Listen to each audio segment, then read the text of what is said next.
Hello and welcome to the Post-Gazette Penguins podcast, Sidney Crosby Returns edition.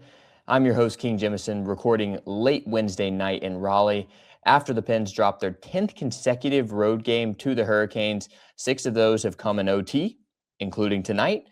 But I just had to record with Crosby coming back from an 11-game absence, and there was a lot of good to get to beyond just Sid's return, so we'll break it all down. But first, I want to remind you that this show is presented by FanDuel, where you can bet on all the NHL action. 2 games of note for the Pens tonight. First of all, the Rangers on the road at Columbus. With a win, the Blue Jackets can climb back within a point of the Pens, and they're minus 225 at FanDuel to do so. And the Islanders are in Ottawa to face the Senators. The Pens passed the Islanders with the loser point Wednesday to retake sole possession of second place in the Metro. But the Islanders are plus 116 road underdogs at FanDuel. If they win, they'll jump the Pens for second. But Pittsburgh has to feel better about their chances of hanging on to a playoff spot with Crosby back in the fold.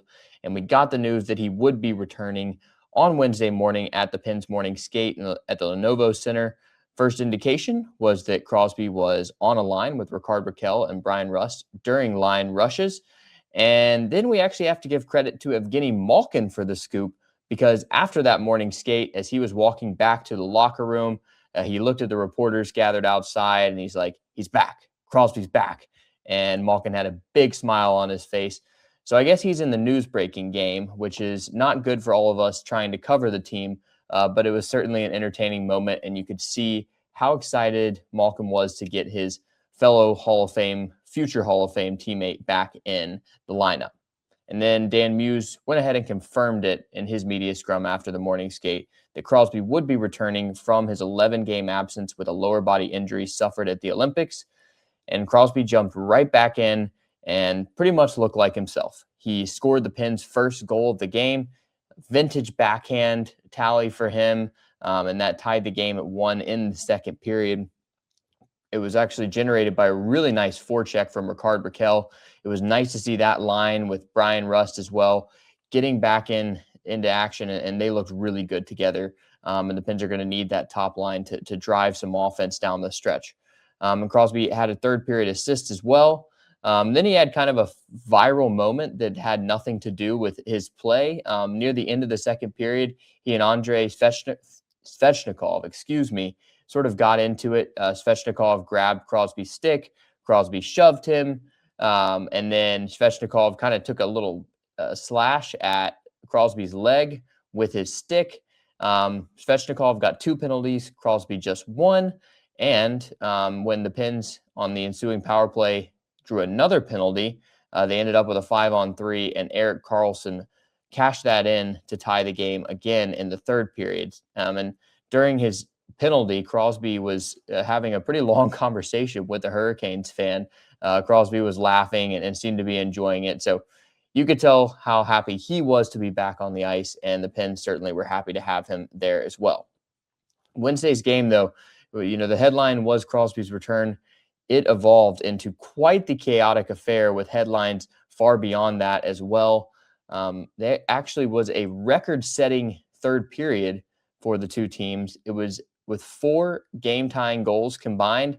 That tied the NHL record that's occurred 3 other times. But I wouldn't think that 4 would be the NHL record for game-tying goals in the third period.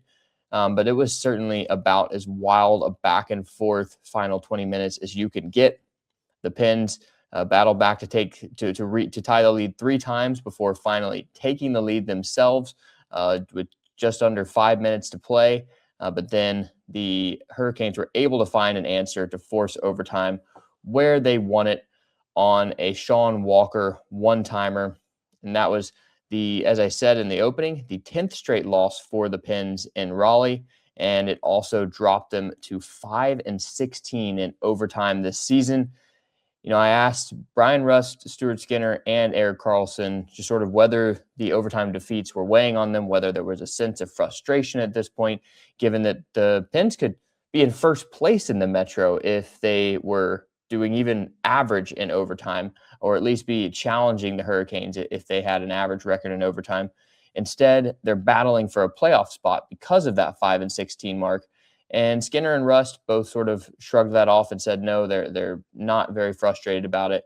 They just know they need to perform better in those situations. Thought Erik Karlsson was pretty vulnerable, though. He said, yeah, it sucks. Like, it sucks to lose that way. We have a team that should be better in these situations, and they just haven't been able to close the door in those overtime games. But in this game, the Pens frankly have to be pretty happy to pull out a point. First of all, they wrapped up their 5-game road trip 2-1-2, so picking up 6 points despite playing without Malkin for 3 of those games and without Crosby for 4 of those games. All 5 games of the road trip came against teams currently in playoff position, including 2 against the Hurricanes, who have the 3rd most points in the entire league, and 1 against the Avalanche. Of course, that was Monday's resounding Penguins victory, and the Avs are the top team in the NHL standings. So to get 6 points in that stretch, to maintain second place in the Metro, even if it is just a 1-point lead, I think you would take that 10 times out of 10 going into that road trip. And Erik Karlsson is perhaps the biggest reason why. He has been absolutely sublime recently. A pair of 3-point nights in his past 2 games, including a 2-goal, 1-assist performance Wednesday, had 2 separate third-period goals to tie the game, and the second one of those was absolute filth. Made an incredible move to get around Sebastian Aho at the point, free himself up from a shot from just outside the circle, and he rifled that home. And the goal before that was a really, really heavy drive on a slap shot with a 5-on-3 power play.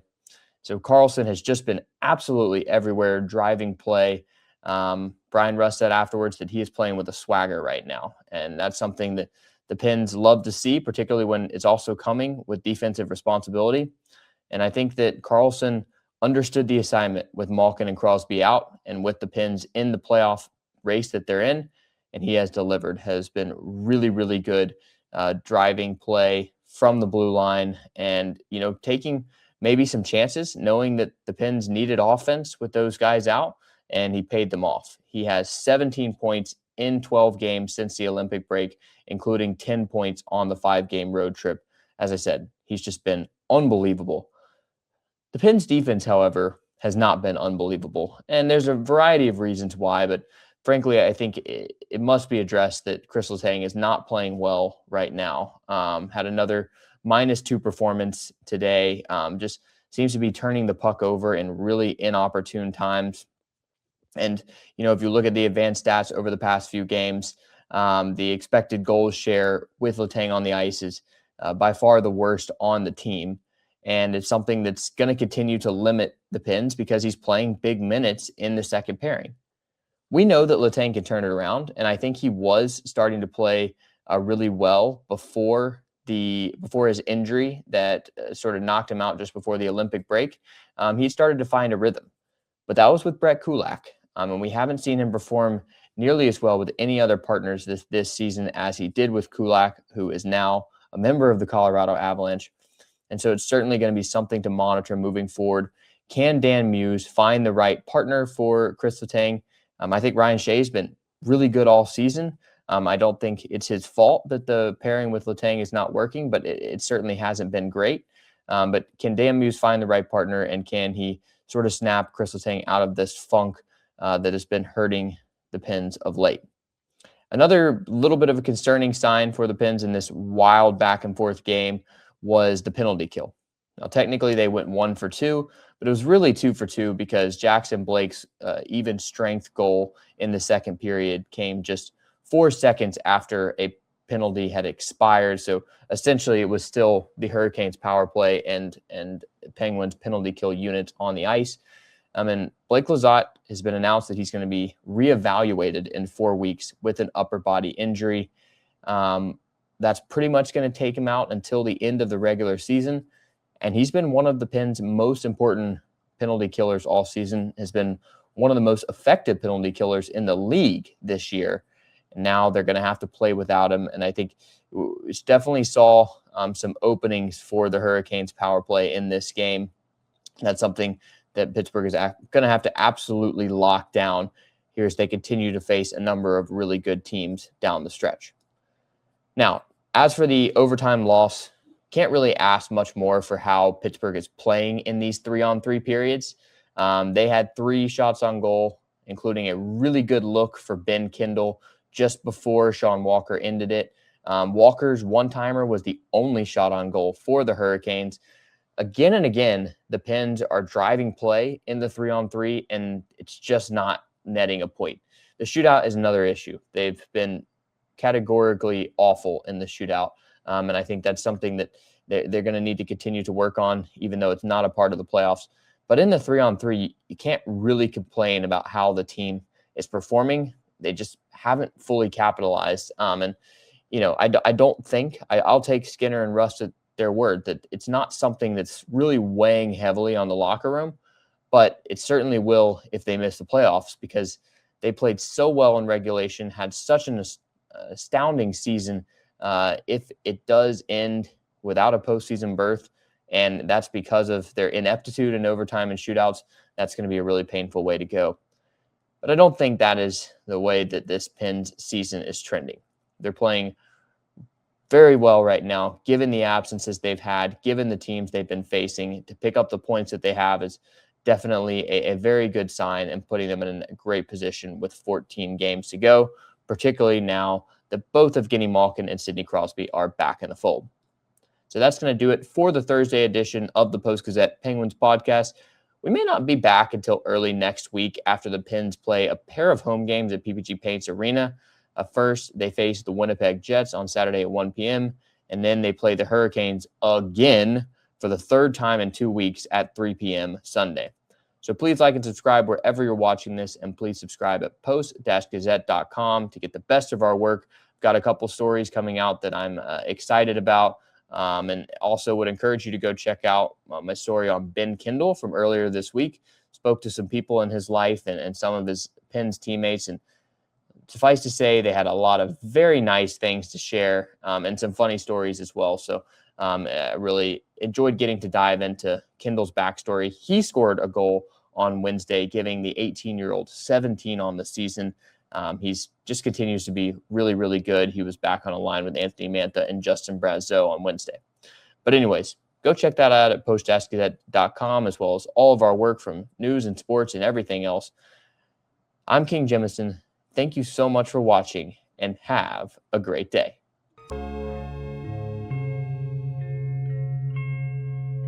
Thank you for checking out this content from Post-Gazette Sports. If you watch this video on YouTube, please like the video and subscribe to our channel. For all of the sports coverage the Post-Gazette has to offer, visit post-gazette.com.